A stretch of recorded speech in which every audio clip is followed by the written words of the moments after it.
Die Niagara-Fälle wirkten an diesem Nachmittag beinahe friedlich. Touristen drängten sich entlang der Aussichtspunkte. Kinder liefen über die nassen Holzstege, Kameras klickten ohne Pause. Über allem lag das tiefe Donnern des Wassers, das gegen die Felsen unterhalb der Klippen schlug. Nebel stieg zwischen den Geländern auf und ließ die Sommersonne matt und verschwommen erscheinen.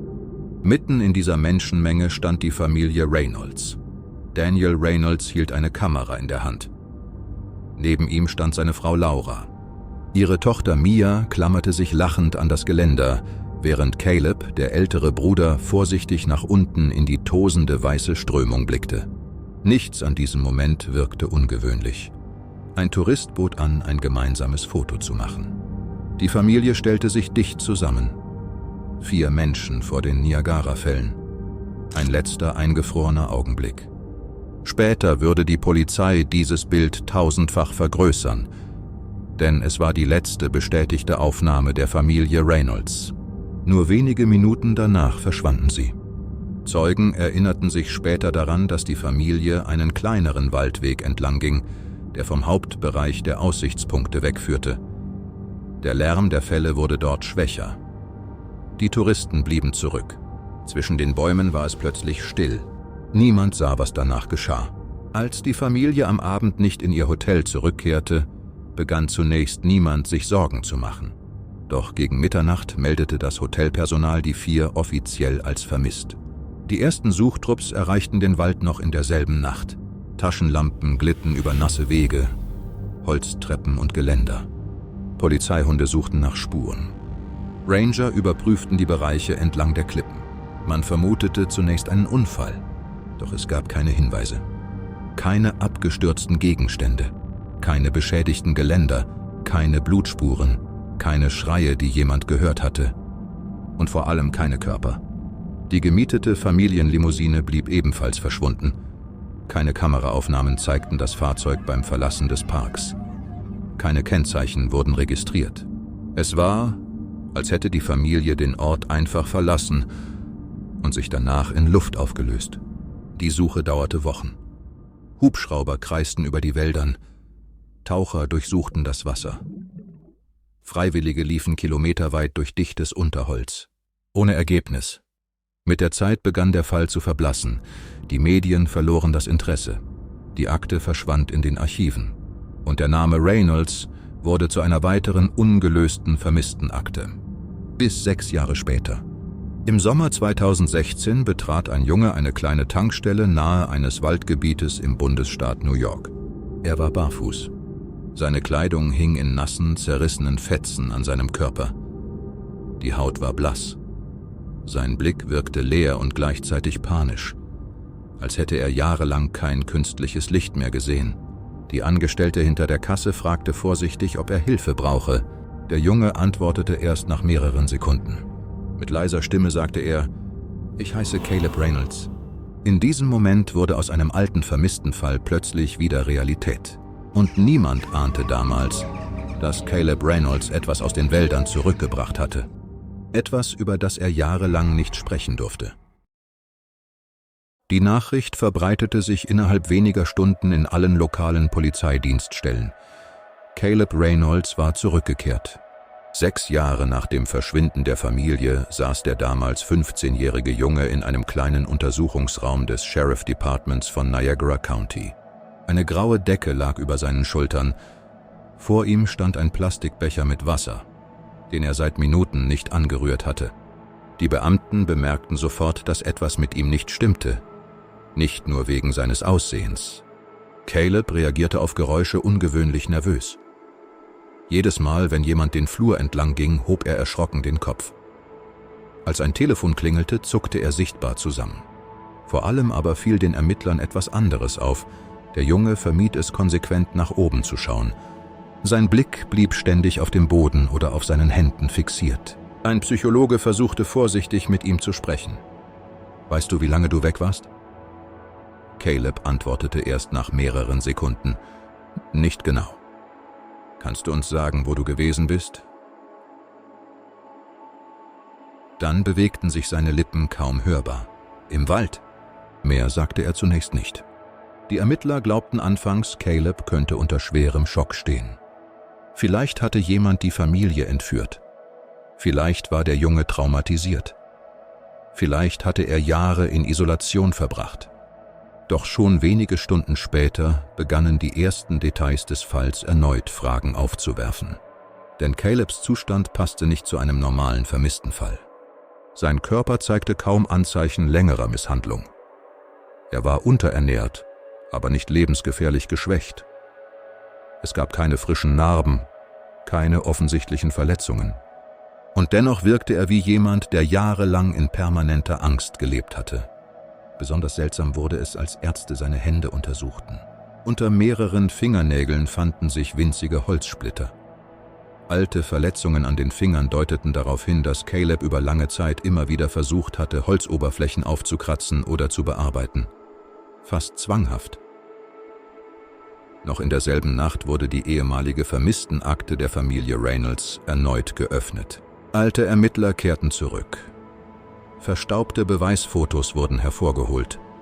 Das letzte Familienfoto vor den Niagara-Fällen erschien erneut auf Bildschirmen und Nachrichtensendern. Zum ersten Mal seit Jahren sprach wieder ganz Amerika über den Fall. Reporter belagerten das Polizeigebäude. Und während draußen Kamerateams warteten, begann Caleb langsam zu reden. Zunächst nur in kurzen Sätzen.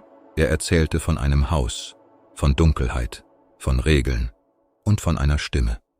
»Wir durften nachts nie sprechen«, sagte er plötzlich. Der Ermittler gegenüber fragte sofort nach, »Wer ist wir?« Caleb antwortete nicht direkt. Stattdessen begann er nervös an seinen Fingern zu kratzen. Wenn man gesprochen hat, wurde er wütend. »Wer wurde wütend, Caleb?« Der Junge hob zum ersten Mal leicht den Blick. Seine Augen wirkten erschöpft und gleichzeitig voller Panik. Dann sagte er einen Satz, den später mehrere Beamte fast wortgleich in ihren Berichten erwähnten. Er mochte es nicht, wenn man nach oben schaut. Im Raum wurde es still. Die Ermittler fragten nach Namen, nach Orten, nach Beschreibungen. Doch Caleb konnte kaum konkrete Angaben machen. Er erinnerte sich nur bruchstückhaft. Ein Wald, ein Haus, ein Keller. Nächtliche Schritte auf Holz. Und eine Tür, die niemals geöffnet werden durfte. Immer wieder sprach er außerdem von seiner Schwester Mia. »Wo ist Mia jetzt?« fragte schließlich einer der Ermittler. Caleb reagierte sofort. Zum ersten Mal zeigte sich echte Panik in seinem Gesicht. Er begann schwer zu atmen. Seine Hände zitterten plötzlich so stark, dass der Wasserbecher umfiel. Mehrere Minuten lang konnte er nicht sprechen. Dann flüsterte er, sie durfte ihn ansehen. Niemand verstand, was das bedeuten sollte. Doch in dieser Nacht begriffen die Ermittler langsam, dass Caleb Reynolds vielleicht nicht einfach nur verschwunden gewesen war. Etwas hatte diesen Jungen 6 Jahre lang festgehalten. Und was immer es gewesen war, es schien noch immer Einfluss auf ihn zu haben. Am nächsten Morgen begann das FBI offiziell mit der Übernahme des Falls. Die Rückkehr von Caleb Reynolds hatte aus einer längst vergessenen Vermisstenakte plötzlich eine laufende Entführungsermittlung gemacht. Innerhalb weniger Stunden trafen Spezialisten für Trauma, Vermisstenfälle und Langzeitgefangenschaft in Niagara County ein. Doch je länger sie mit Caleb sprachen, desto seltsamer wurde alles. Denn der Junge erinnerte sich kaum an konkrete Ereignisse. Er sprach nicht in chronologischen Abläufen. Seine Erinnerungen bestanden aus einzelnen Bildern, Geräuschen und Regeln. Immer wieder dieselben Regeln. Nicht fragen, nicht reden, nicht nach oben schauen. Psychologen erkannten schnell typische Symptome schwerer Traumatisierung. Caleb reagierte auf bestimmte Fragen sofort mit körperlicher Anspannung. Vor allem Geräusche schienen ihn extrem zu belasten. Einmal fiel im Nachbarraum ein Metallgegenstand zu Boden. Caleb zuckte augenblicklich zusammen, sprang fast von seinem Stuhl auf und presste beide Hände gegen die Ohren. Danach sprach er mehrere Minuten kein Wort mehr. Die Ermittler änderten ihre Strategie. Anstatt direkt nach dem Täter zu fragen, baten sie Caleb, einfache Dinge zu beschreiben. Gerüche, Geräusche, Räume. Und langsam entstand ein verstörendes Bild. Caleb sprach von einem langen Flur, von feuchtem Holz, von Schritten in der Nacht. Und immer wieder erwähnte er eine Tür. Sie war nie offen, sagte er leise. »Welche Tür?« fragte eine Psychologin vorsichtig. Caleb antwortete nicht sofort. Dann sagte er, »Die Tür unten.« Mehr kam nicht. Die Beamten begannen parallel damit, sämtliche alten Spuren erneut auszuwerten.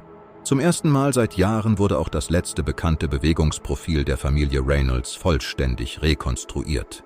Dabei fiel den Ermittlern etwas auf. Kurz bevor die Familie verschwand, hatte eine Überwachungskamera nahe eines Parkplatzes ein Fahrzeug aufgenommen, das damals nie identifiziert werden konnte. Ein dunkler Lieferwagen, unscharf, teilweise verdeckt, ohne sichtbares Kennzeichen. Das Fahrzeug verschwand kurz darauf Richtung Waldgebiet. Damals hatte niemand dem Material besondere Bedeutung zugemessen. Jetzt sah plötzlich alles anders aus. Zur gleichen Zeit untersuchten Ärzte Calebs Kleidung genauer.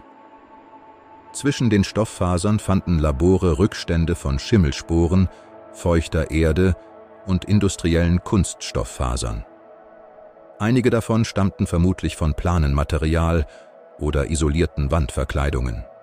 Die Analyse führte die Ermittler schließlich zu einem abgelegenen Waldgebiet im Cattaraugus County, Ashford Hollow.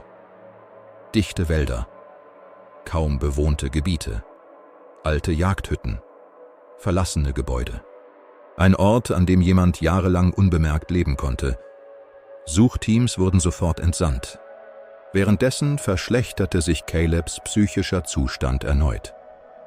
Besonders sobald die Ermittler seine Schwester Mia erwähnten. Mehrmals begann er plötzlich zu zittern. Einmal murmelte er minutenlang denselben Satz: Sie durfte nicht weinen. Die Psychologen unterbrachen die Befragung sofort. Doch noch in derselben Nacht sprach Caleb zum ersten Mal über seine Mutter. Sehr leise, fast. Sie hat immer gesagt, wir sollen ruhig bleiben. »Wo war eure Mutter?« fragte der Ermittler vorsichtig. Caleb starrte lange auf den Boden. Dann antwortete er, »Hinter der Wand.« Dieser Satz tauchte später mehrfach in den offiziellen Berichten auf. Denn niemand wusste, was genau Caleb damit meinte. Eine echte Wand? Ein anderer Raum? Oder nur ein verzerrtes Erinnerungsfragment? Je mehr Caleb erzählte, desto stärker entstand bei den Ermittlern das Gefühl, dass die Familie Reynolds möglicherweise jahrelang an mehreren Orten festgehalten worden war. Und noch etwas begann ihnen langsam klar zu werden. Der Täter schien äußerst organisiert gewesen zu sein. Keine Spuren, keine Zeugen, keine Geldforderungen, keine Kommunikation. 6 Jahre lang hatte niemand etwas bemerkt. Doch irgendwo tief in den Wäldern von Ashford Hollow schien ein Ort zu existieren, an dem Caleb Reynolds einen Großteil seiner Kindheit verloren hatte. Die Suche in Ashford Hollow begann noch vor Sonnenaufgang. Dichter Nebel hing zwischen den Bäumen, während FBI-Fahrzeuge langsam über schmale Waldwege fuhren. Das Gebiet galt seit Jahren als schwer zugänglich. Viele Wege endeten plötzlich im Nichts. Alte Jagdpfade verliefen sich tief zwischen Hügeln und sumpfigem Boden. Genau deshalb glaubten die Ermittler, dass jemand dort jahrelang unentdeckt leben konnte. Die ersten Stunden verliefen ohne Ergebnis. Suchhunde verloren immer wieder Spuren. Mehrere verlassene Hütten wurden überprüft, doch viele standen seit Jahrzehnten leer. Einige waren eingestürzt, andere bestanden nur noch aus feuchtem Holz und rostigem Metall. Dann machte einer der Beamten eine Entdeckung. Mitten zwischen dichtem Unterholz fanden sie eine schmale Spur aus niedergetretenem Boden, die auf keiner Karte eingezeichnet war. Sie führte tiefer in den Wald. Je weiter das Team vordrang, desto stiller wurde die Umgebung. Keine Vögel, kein Wind, nur das Knacken von Ästen unter den Stiefeln der Ermittler. Etwa 40 Minuten später erreichten sie eine kleine Lichtung. Dort stand eine Hütte. Das Gebäude wirkte alt, aber nicht verlassen. Über dem Eingang hing eine verschmutzte Plane. Mehrere Bretter vor den Fenstern blockierten das Licht von außen. Das Dach bestand teilweise aus rostigem Wellblech. Die Beamten bemerkten sofort etwas Seltsames. Es gab keine sichtbaren Wege zur Hütte, keine Reifenspuren, keine Müllreste, keine Zeichen normalen Lebens. Und trotzdem war die Eingangstür von innen verstärkt worden. Als die Ermittler das Schloss aufbrachen, schlug ihnen abgestandene, feuchte Luft entgegen. Im Inneren war es fast vollkommen dunkel. Taschenlampen glitten über kahle Wände, Metallhaken und alte Werkzeuge. Der Boden war mit Schmutz bedeckt. Doch schnell wurde klar, dass dieser Ort nicht einfach nur ein verlassenes Gebäude war. An mehreren Wänden fanden sich Kratzspuren. Tief, wiederholt. Teilweise in Schulterhöhe eines Kindes. Einer der Ermittler blieb plötzlich stehen. Auf dem Boden lag ein kleiner Gegenstand. Eine verblichene gelbe Haarspange. Später bestätigten alte Familienfotos eindeutig, dass Mia Reynolds oft genau dieselbe Spange getragen hatte. Die Stimmung innerhalb des Teams änderte sich sofort. Denn damit stand fest, Mia hatte sich tatsächlich hier aufgehalten. Während die Spurensicherung arbeitete, entdeckten andere Ermittler hinter der Hütte eine zweite Struktur. Fast vollständig von Bäumen verdeckt. Es war kleiner als die erste Hütte und wirkte eher wie ein Lagerraum. Doch die Tür war massiv verstärkt. Mehrere Schlösser befanden sich außen, nicht innen. Als die Beamten die Tür öffneten, blieb zunächst niemand stehen. Dann richteten sich langsam alle Taschenlampen auf den Raum. Es gab keine Fenster, nur eine Matratze auf dem Boden, einen Plastikeimer und dicke Metallringe, die in die Holzwände eingelassen waren. Der Raum wirkte nicht improvisiert, sondern geplant, fast professionell. An der Wand fanden Ermittler schließlich etwas, das später zu einem zentralen Detail des gesamten Falls wurde. Mit unsauberen Buchstaben war dort eingeritzt: Mia, 2011. Die Schrift war schwach, aber eindeutig. Damit wussten die Ermittler, dass Mia mindestens ein Jahr nach dem Verschwinden noch am Leben gewesen war. Und plötzlich bekam Calebs Verhalten eine neue Bedeutung. Seine Angst, seine Regeln, seine fragmentierten Erinnerungen. All das deutete darauf hin, dass die Familie Reynolds nicht zufällig verschwunden war. Jemand hatte sie gezielt festgehalten, und dieser jemand hatte über Jahre hinweg einen Ort erschaffen, an dem Menschen scheinbar spurlos verschwinden konnten. Noch während die Spurensicherung arbeitete, bemerkte einer der Ermittler etwas draußen zwischen den Bäumen. Eine Bewegung. Nur für einen kurzen Moment. Als würde jemand zwischen den Stämmen stehen und die Lichtung beobachten. Als mehrere Beamte mit Taschenlampen in den Wald liefen, fanden sie jedoch nichts. Keine Schritte, keine Geräusche, nur Dunkelheit. Und genau in diesem Moment begann einigen Ermittlern klar zu werden, dass der Täter möglicherweise noch immer irgendwo dort draußen war. Noch am selben Abend wurde das gesamte Gebiet rund um Ashford Hollow abgesperrt. Zusätzliche FBI-Teams trafen ein. Wärmebildkameras wurden installiert.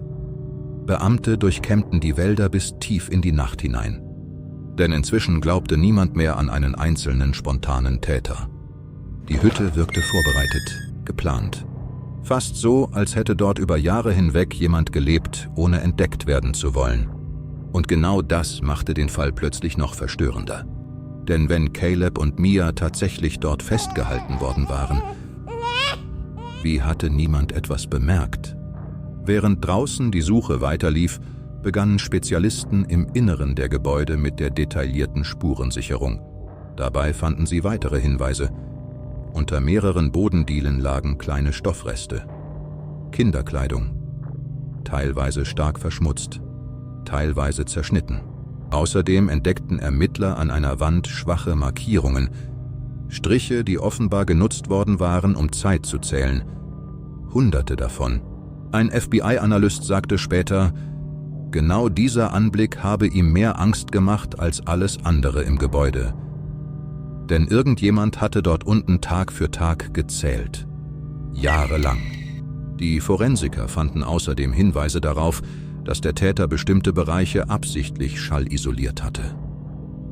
Zwischen einigen Wänden befanden sich dicke Schichten aus Plastik, Stoff und Schaumstoffmaterial. Fast alle Geräusche wären dadurch von außen kaum hörbar gewesen. Und noch etwas fiel den Ermittlern auf. Es gab kaum persönliche Gegenstände des Täters. Keine Fotos, keine Dokumente, keine Fingerabdrücke mit eindeutiger Datenbankübereinstimmung. Der Täter schien systematisch jede Spur entfernt zu haben. Trotzdem entstand langsam ein psychologisches Profil. Männlich, geduldig, kontrollierend. Jemand mit genauer Ortskenntnis. Und vor allem jemand, der Regeln liebte. Denn alles in den Aussagen Calebs drehte sich um Regeln. Nicht reden, nicht fragen, nicht nach oben schauen. Die Psychologen glaubten inzwischen, dass Caleb über Jahre hinweg vollständig konditioniert worden war. Nicht nur durch Angst, sondern durch Isolation, durch Wiederholung, durch Kontrolle. Besonders auffällig war Calebs Verhalten bei Licht. Mehrmals reagierte er panisch auf offene Fenster oder helle Räume. Ein Arzt berichtete später, der Junge habe reflexartig zusammengezuckt, sobald Sonnenlicht direkt auf sein Gesicht fiel, als hätte er jahrelang kaum Tageslicht gesehen. Doch der verstörendste Moment kam 2 Tage nach dem Fund der Hütte. Ein Ermittler brachte Caleb mehrere Gegenstände aus dem Gebäude zur Identifikation. Darunter die gelbe Haarspange. Sobald Caleb sie sah, erstarrte er vollkommen. Mehrere Sekunden lang bewegte er sich überhaupt nicht. Dann begann er plötzlich zu weinen. Zum ersten Mal seit seiner Rückkehr. Zwischen den Tränen sagte er nur einen Satz. Sie hat immer versucht, dass Mia ruhig bleibt. »Wer?« fragte die Psychologin vorsichtig. Caleb antwortete nicht sofort. Dann flüsterte er, »Mama.« Im Raum wurde es still. Denn genau in diesem Moment begriffen die Ermittler etwas Entscheidendes. Laura Reynolds hatte vermutlich deutlich länger überlebt, als ursprünglich angenommen worden war. Vielleicht Monate, vielleicht Jahre. Und möglicherweise hatte sie versucht, ihre Kinder während der gesamten Gefangenschaft psychisch am Leben zu halten. Kurz darauf begann Caleb erstmals über die Nächte in der Hütte zu sprechen. Über Schritte im Flur, über schwere Türen und über das Geräusch eines Vorhängeschlosses. Immer nachts. Er kam meistens nachts, sagte Caleb leise. »Hat er euch verletzt?« fragte einer der Ermittler. Caleb dachte lange nach. Dann sagte er etwas, das später viele Psychologen beschäftigte. Nicht immer. Diese Antwort veränderte den gesamten Charakter des Falls. Denn plötzlich wirkte alles noch verstörender. Nicht wie reine Gewalt, sondern wie etwas viel Kontrollierteres. Fast so, als hätte der Täter versucht, über Jahre hinweg eine eigene, abgeschlossene Welt zu erschaffen. Eine Welt tief im Wald, mit eigenen Regeln. Und mit Menschen, die irgendwann vergessen sollten, dass außerhalb dieser Dunkelheit überhaupt noch etwas existierte. In den Wochen nach dem Fund der Hütte entwickelte sich der Fall Reynolds zu einer der größten FBI-Ermittlungen der letzten Jahre. Reporter belagerten Ashford Hollow. Hubschrauber kreisten über den Wäldern. Und überall stellte man dieselbe Frage. Wer hatte die Familie Reynolds 6 Jahre lang verschwinden lassen? Doch trotz der massiven Suche blieb der Täter unsichtbar. Keine DNA-Treffer, keine verwertbaren Fingerabdrücke, keine Kameraaufnahmen. Es war, als hätte die Person jahrelang gelernt, vollkommen außerhalb der normalen Welt zu existieren. Währenddessen verschlechterte sich Calebs psychischer Zustand erneut. Vor allem nachts. Mehrfach wachten Pflegekräfte auf, weil der Junge im Schlaf sprach. Meistens unverständlich. Doch einige Sätze wiederholten sich immer wieder. Nicht hinschauen. Still bleiben. Er hört alles. Die Psychologen beschlossen schließlich, Caleb langsam mit bestimmten Erinnerungen zu konfrontieren. Nicht direkt, sondern über Geräusche. Holzschritte, Vorhängeschlösser, quietschende Türen. Und genau bei einem dieser Geräusche geschah etwas Unerwartetes. Caleb begann plötzlich zu zittern. Seine Augen fixierten die Wand des Untersuchungsraumes, als würde er etwas sehen, das sonst niemand wahrnahm. Dann sagte er leise, »Mama wusste, dass er irgendwann Mia holen würde.« Die Psychologin fragte vorsichtig nach, »Was meinst du damit?« Caleb antwortete erst nach langer Stille. Sie hat versucht, Mia wach zu halten. Warum? Der Junge schluckte schwer. Dann flüsterte er, damit sie ihn hört. Niemand im Raum sprach noch ein Wort. Denn plötzlich entstand ein Bild, das alles noch verstörender machte. Laura Reynolds hatte offenbar verstanden, dass nachts etwas geschah. Etwas, vor dem sie ihre Kinder schützen wollte. Langsam kehrten weitere Erinnerungsfragmente zurück. Caleb sprach von schweren Schritten auf Holz, von einem schwachen Licht unter einer Tür, von Nächten, in denen Mia weinte, und von seiner Mutter, die ihnen immer wieder zuflüsterte, nicht reagieren, egal was ihr hört. Doch die schlimmste Erinnerung kam erst einige Tage später. Ein Ermittler zeigte Caleb ein Foto der zweiten Hütte im Wald. Sobald der Junge das Bild sah, wurde sein Gesicht vollkommen leer. Dann begann er langsam zu sprechen, fast mechanisch. Dort unten war sie zuletzt. Mia? Fragte die Psychologin vorsichtig. Ich habe sie gehört. Sie hat nach Mama gerufen. Eine lange Pause entstand. Dann sagte Caleb etwas, das später niemals vollständig veröffentlicht wurde. Nur einzelne Ermittler erwähnten es Jahre später anonym in Interviews. Laut diesen Aussagen soll Caleb behauptet haben, dass in den Wäldern nicht nur eine einzige Hütte existierte, sondern mehrere. Versteckt, tief zwischen den Bäumen, verbunden durch schmale Wege. Offiziell bestätigte das FBI diese Information nie. Doch Suchteams fanden in den Monaten danach tatsächlich weitere verlassene Strukturen in Ashford Hollow, teilweise zerstört, teilweise leer. In einigen entdeckte man alte Ketten, Stoffreste und Kinderspielzeug. Der Täter wurde nie gefunden. Und Mia Reynolds ebenfalls nicht. Bis heute gilt nur Caleb offiziell als Überlebender des Falls. Doch selbst Jahre später wirkte er nie wie jemand, der wirklich zurückgekehrt war. Mehrere Therapeuten beschrieben später, dass Caleb häufig auf Türen oder dunkle Flure reagierte, als würde er erwarten, dass jederzeit jemand daraus hervorkommen könnte. Vor allem nachts soll er nie allein schlafen können. Und bis heute vermeidet er es angeblich, über bestimmte Dinge zu sprechen. Besonders über das, was sich in den letzten Monaten der Gefangenschaft ereignete. Der sogenannte Fall Reynolds basiert auf Ermittlungsberichten, Zeugenaussagen und späteren Rekonstruktionen der Ereignisse rund um das Verschwinden der Familie an den Niagara-Fällen. Offiziell bleibt der Täter unbekannt. Und obwohl die Ermittlungen nie vollständig eingestellt wurden, gilt der Fall bis heute in vielen Teilen als ungeklärt. Vor allem wegen einer letzten Frage. Wenn Caleb Reynolds tatsächlich 6 Jahre lang in den Wäldern von Ashford Hollow festgehalten wurde, wer beobachtete dann die Ermittler zwischen den Bäumen, während die Hütte bereits leer war? Der sogenannte Fall Reynolds gehört bis heute zu den verstörendsten vermissten Fällen der letzten Jahre. Was im Sommer 2010 nach einem gewöhnlichen Familienausflug zu den Niagara-Fällen begann, entwickelte sich zu einer jahrelangen Untersuchung voller widersprüchlicher Hinweise, fragmentierter Erinnerungen und erschreckender Entdeckungen tief in den Wäldern von Ashford Hollow. Offiziell gehen Ermittler davon aus, dass Caleb Reynolds über Jahre hinweg gefangen gehalten wurde. Doch viele Fragen blieben unbeantwortet. Wer war der Mann, von dem Caleb sprach? Wie konnte jemand über so lange Zeit mehrere Menschen festhalten, ohne entdeckt zu werden? Und vor allem, was geschah wirklich mit Laura und Mia Reynolds? Bis heute wurde niemand für das Verschwinden der Familie verurteilt. Mehrere Bereiche des Falls bleiben unter Verschluss, während ehemalige Ermittler anonym erklärten, dass bestimmte Details niemals vollständig veröffentlicht wurden. Der Fall basiert auf Berichten, Ermittlungsakten und späteren Rekonstruktionen. Und obwohl Caleb Reynolds zurückkehrte, gibt es bis heute Menschen, die glauben, dass irgendwo tief in den Wäldern von Ashford Hollow noch immer Orte existieren könnten, die niemals gefunden wurden.